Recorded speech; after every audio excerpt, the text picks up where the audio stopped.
আমাদের সামনে ঈদ উল ফিতরের নামাজ।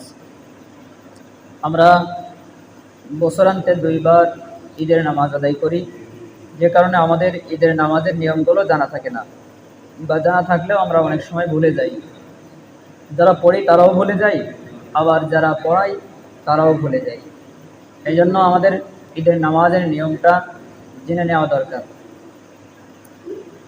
ঈদ উল ফিতরের নামাজ হলো 2 রাকাত। এই নামাজটা হলো ওয়াজিব নামাজ, পড়া হয় আল্লাহ তাআলার সন্তুষ্টির জন্য। এই নামাজে অন্যান্য নামাজের তুলনায় অতিরিক্ত 6টি তাকবীর দিতে হয়। আমরা যারা হানাফি মাযহাবে আছি, আমরা অতিরিক্ত 6 তাকবীর বলি, আর অন্যান্য মাযহাবে অতিরিক্ত 12 তাকবীর বলা হয়। তো এই নামাজটা আমরা কিভাবে পড়ব? প্রথমত নামাজের নিয়ত করতে হবে। এই বলে আমরা যারা পড়াবো তাদের জন্য, আমি আল্লাহ তাআলার সন্তুষ্টির জন্য ঈদ উল ফিতরের 2 রাকাত ওয়াজিব নামাজ অতিরিক্ত 6 তাকবীরের সহিত কিবলামুখী হয়ে আদায় করতেছি। আল্লাহু আকবার। আর আমরা যারা মুক্তাদি নামাজ পড়ব ইমামের পিছনে, তারা বলবো, আমি আল্লাহ তাআলার সন্তুষ্টির জন্য ঈদ উল ফিতরের 2 রাকাত ওয়াজিব নামাজ অতিরিক্ত 6 তাকবীরের সহিত কিবলামুখী হইয়া ইমামের পিছনে আদায় করতেছি। মুক্তাদির জন্য অতিরিক্ত কথা বলতে হবে যে আমি ইমামের পিছনে আদায় করতেছি। এই কথা বলে তাকবীর দিতে হবে। আল্লাহু আকবার বলে তাকবীর দিয়ে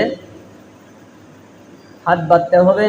হাত বেঁধে এবার আমরা সানা পড়ব। সানা পড়া হয়ে যাওয়ার পর অতিরিক্ত 3টি তাকবীর দিতে হবে, এবং তাকবীর দেওয়ার সময় হাত ছাড়তে হবে। 2 বার হাত ছাড়তে হবে, 3 বারের বার আমরা হাত আবার বেঁধে ফেলব।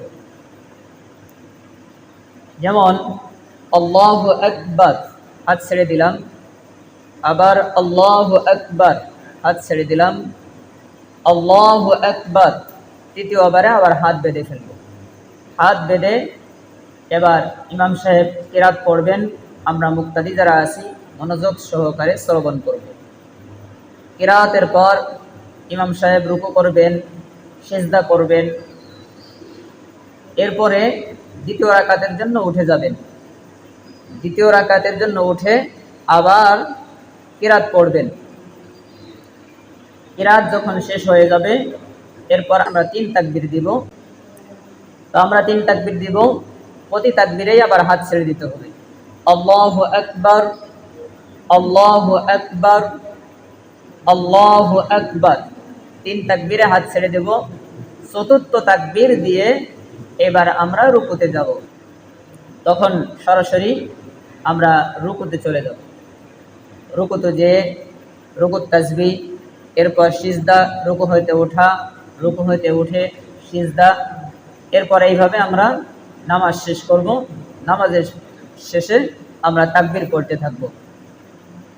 সবথেকে সহজ বিষয় হলো আমরা এটা মনে রাখব যে প্রথম রাকাতে যে অতিরিক্ত তাকবীরগুলো আছে, এই তাকবীরগুলা কিরাতের আগে পড়তে হবে, আর দ্বিতীয় রাকাতে কিরাতের পরে তাকবীর বলতে হবে। প্রথম রাকাতে কিরাতের আগে, দ্বিতীয় রাকাতে কিরাতের পরে, রুকুর আগে। আশা করি সবাই ঈদের নামাজের নিয়মটা বুঝতে পারছেন।